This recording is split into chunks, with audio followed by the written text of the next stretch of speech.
कोरेगाव भीमा शौर्य दिनानिमित्त देशभरातून लाखो अनुयायांसह सर्वच राजकीय नेत्यांनी जयस्तंभास अभिवादन केलं। यावेळी पुणे पोलीस जिल्हाधिकारी यांनी सीसीटीव्ही ड्रोनच्या माध्यमातून चोख बंदोबस्त ठेवला होता। यावेळी आनंदराज आंबेडकर यांनी प्रशासनाच्या सोयीसुविधा बाबतीत नाराजी व्यक्त करत मराठे बांधवांना आरक्षण देण्यासाठी लवकरच निर्णय घेण्यात यावं असं कोरेगाव भीमा इथं स्पष्ट केलं। ते यावेळी पत्रकारांशी बोलत होते। की हे जे काय प्रशासन खर्च करतं असं म्हणतं, आता पूर्वीच्या काळामध्ये काँग्रेस सुद्धा म्हणायचं की आम्ही दलितांवरती करोडो रुपये खर्च करायचे, तेव्हा बाबासाहेब म्हणाले ते पैसे गटारामध्ये तुमचे चाललेत।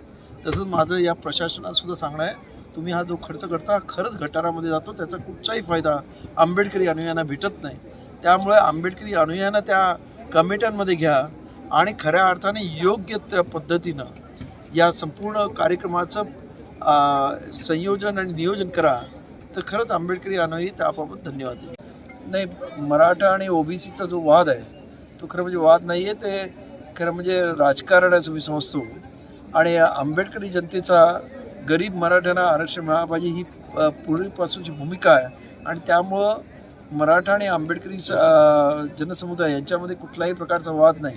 आणि त्यामुळे उलट आज जेव्हा आम्ही संविधान रॅली रिपब्लिकतर्फे काढली होती, आमचे काकासाहेब खंबाळकर जवळजवळ 44 दिवस अख्ख्या महाराष्ट्र पिंजून काढला, त्यावेळेस मला खास अभिमानात सांगावं असं वाटतं की मराठा महासंघ असेल किंवा आपलं ते संभाजी ब्रिगेड या सर्व संघटनाने आमच्या ह्या रॅलीला अत्यंत चांगल्या पद्धतीने पाठिंबा दिला। वेगवेगळ्या ठिकाणी ते आमच्यामध्ये सामील झाले। त्यामुळं एक चांगलं महाराष्ट्रामध्ये सौहार्दाचं वातावरण आंबेडकरी भीमसैनिक आणि मराठा समाजामध्ये आहे।